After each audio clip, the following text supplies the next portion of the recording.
বৌমা, ও বৌমা, একটু চা হবে? আসতে পারি? আসুন আসুন আসুন। নমস্কার, আসুন বসুন। ধন্যবাদ। আমি সরকারের তরফ থেকে এসেছি 2027 সালের জনগণনার তথ্য নিতে। কিন্তু আপনার কাছে কোনো প্রশ্নসূচি দেখছি না তো। মেসমশাই, এখন তো ডিজিটাল মোডেই সমস্ত কাজকর্ম হয়।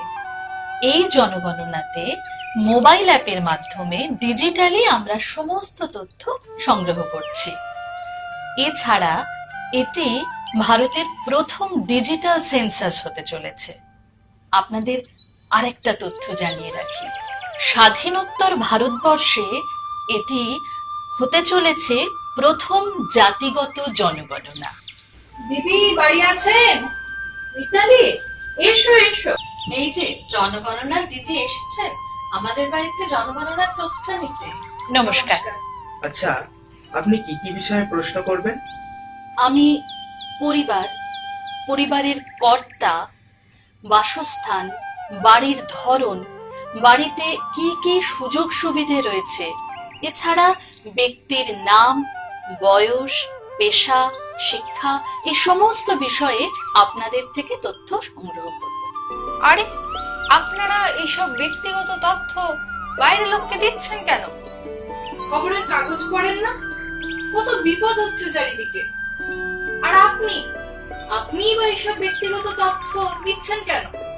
আসলে জনগণনার জন্য এই সব তথ্য নেওয়া হচ্ছে। মানে? আসলে জনগণনা একটি প্রশাসনিক প্রক্রিয়া। তাইতে আমাদের মানে জনগণের ভূমিকা কি? আমরা কিভাবে অংশ নেব? এই জনগণনাতে আপনাদের অংশগ্রহণ করা খুবই সহজ। আপনি আমাদের মাধ্যমে অথবা আপনি নিজেও অনলাইনে সেলফ এনুমারেশন পোর্টালের মাধ্যমে আপনার তথ্য সরকারকে দিতে পারবেন। কিন্তু এতে আমাদের ব্যক্তিগত তথ্যের গোপনীয়তা নষ্ট হবে না? না না, একেবারেই না। আপনি সম্পূর্ণ নিশ্চিন্ত থাকুন। জনগণনায় ব্যবহৃত তথ্য কেবল সংখ্যা হিসেবেই ব্যবহৃত হয়, ব্যক্তি হিসেবে নয়। জনগণনায় সংগৃহীত তথ্য সম্পূর্ণ গোপনীয়। আচ্ছা, আচ্ছা, এসব তথ্য সংগ্রহ করে সরকার কি কি কাজ করে?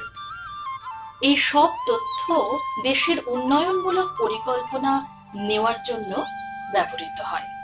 এছাড়া লোকসভা ও বিধানসভা এলাকার সংখ্যা ও সীমানা নির্ধারণ করতেও এই তথ্য কাজে লাগে। জনগণনা থেকে জনকল্যাণ, আসুন সবাই মিলে অংশ নিই, জনগণনা করি, দেশ